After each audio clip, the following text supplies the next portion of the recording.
Ladies and gentlemen, welcome back to the channel. Today we're going to try and carry on with the very little content that I can make. Now, if you have any ideas for what you want me to do, just feel free to leave it in the comments below. I'll try and do something. I was thinking about maybe doing a football manager save for the next 3 weeks until we have any further word on the football coming back. As you know, the circumstances has just kind of drained everything for myself. I'm not one for really doing gaming content on the channel. Used to be, not so much now, as you can always tell with the lasting career modes that I do every year. But I was thinking about maybe doing a save for the next 3 weeks or something. If you want to see anything like that, or if you want to see any in particular videos, just leave it in the comments below, and we'll try and get round to doing something so that I can help keep the entertainment up over the next dire month or two, until there's an update on the football coming back. On that note, there has been some form of update, but it's not there with a lot of guarantee. There's not a lot of certainty around it. We don't know quite yet when it'll be back, how it'll be back, whether there'll be fans in the stadium. We don't know. There's still a lot to go, considering this virus that's flying about. It's just a little thing. Don't know if you've heard about it, but UEFA have came out and said they intend on having all domestic competitions finished by the 30th of June. The FA came out today, or the EFL, sorry, came out today and said, well, all of football is not going to be played till at least April the 30th, which in that time frame would give a month to complete all competitions. 4 weeks to play the remaining whatever many games there is in each league. I think the Premier League there's about 8, and the Championship and such, I'm not too sure, probably about 10 games left or something. So they've got a kind of 4-week period if they do finish it by June 30th. But at the same time, the EFL have also come out and said that the season will be extended indefinitely.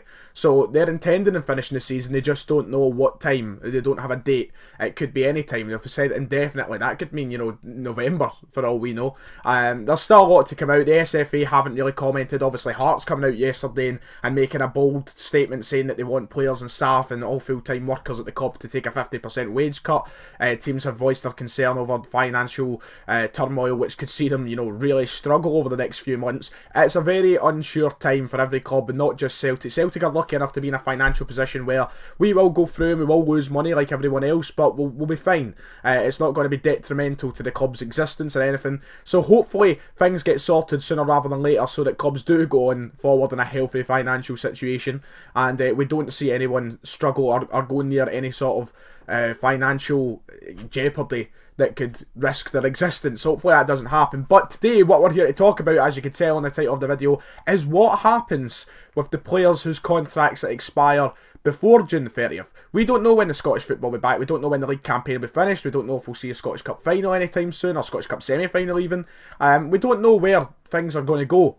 But there are players at Celtic whose contracts are running out, and we don't know what's going to happen with them. Now, it's easy enough to say go out and offer them another contract, but there's two players in particular we have to talk about, and that is Fraser Forster and Mohamed El Yunusi. They're the two main ones. They're the players who have had first team impact on the squad this season, who have added so much to the team, and they might not be here to finish our league season. Now, how do we go about that? What happens, especially in the case with Fraser Forster, because Fraser Forster has been our first choice keeper week in, week out this season, apart from Scott Bain coming in for a couple of the cup games, and he has been one of the best players in the team, if not the most important player in the team at points this season. Is a man who probably single-handedly won us a League Cup, saw us through a Europa League group stage and a top place finish for his fantastic saves.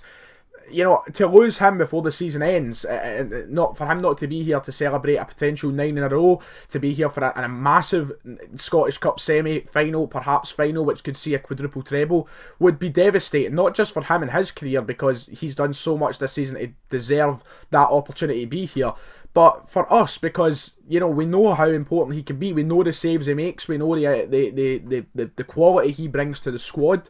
For him to just vanish because of this situation would be frustrating, to say the least. It's a really dire situation to think about and be in. So how does Celtic go about, keeping these players? Now, when it comes to players like Johnny Hayes, whose contract is just up at the end of the season, and he would be gone from Celtic and become a free agent, I think the ideal situation for players like that is just offer them a new contract, get them rolling, whether it's short term, long term.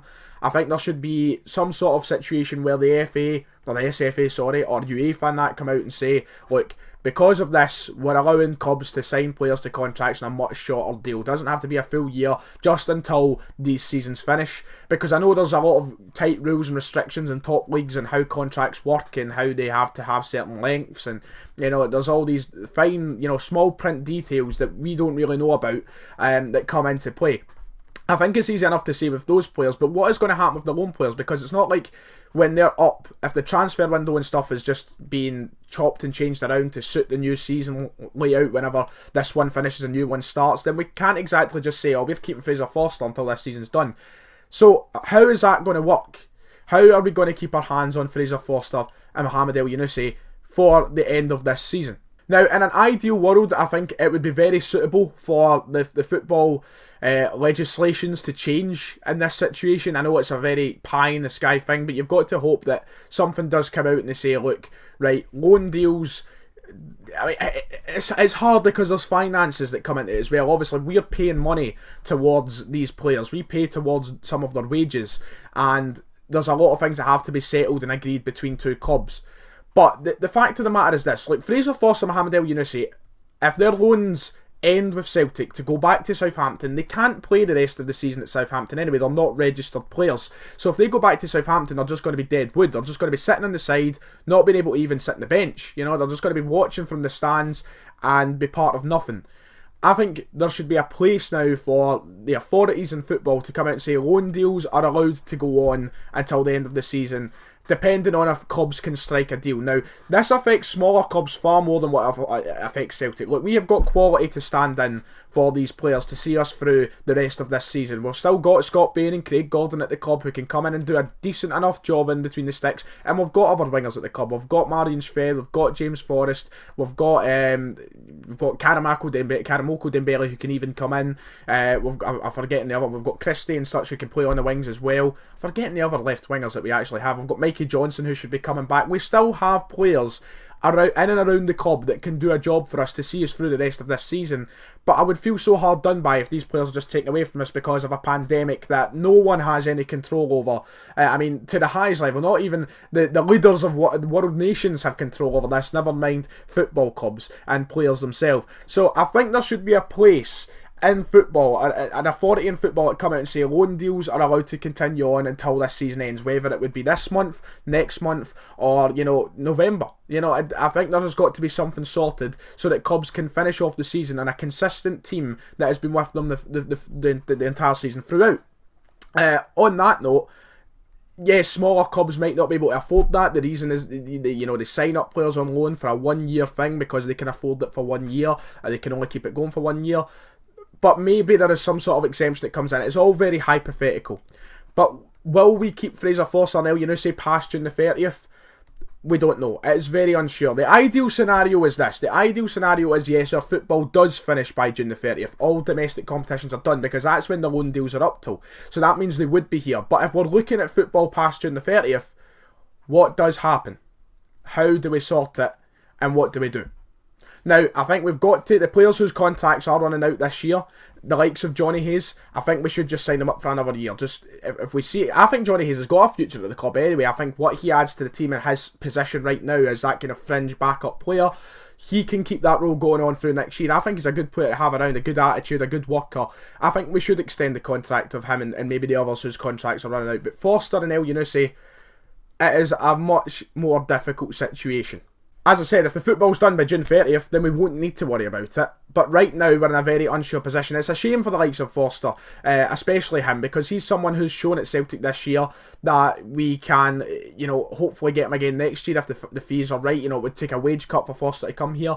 But what happens as well is this. Look, if we don't finish the season by June 30th, right, and Fraser Forster doesn't remain at Celtic for the end of next season, what happens with the transfer window? Will the transfer window open up through July as it usually does? Would we be able to bring Forster in and then use him as the season finishes? There's so many questions, because if the transfer window opens in July, say, right, and we bring him in to finish off this season, is that cheating? Is there rules against that? Or will the transfer window be pushed back as well? Can we even extend the loan? Can we push a transfer forward at that time? Or will it have to wait until after the season's done? Because I think it'd be unfair to take away a loan player from us, then we're forced to finish the season without being able to loan him back in.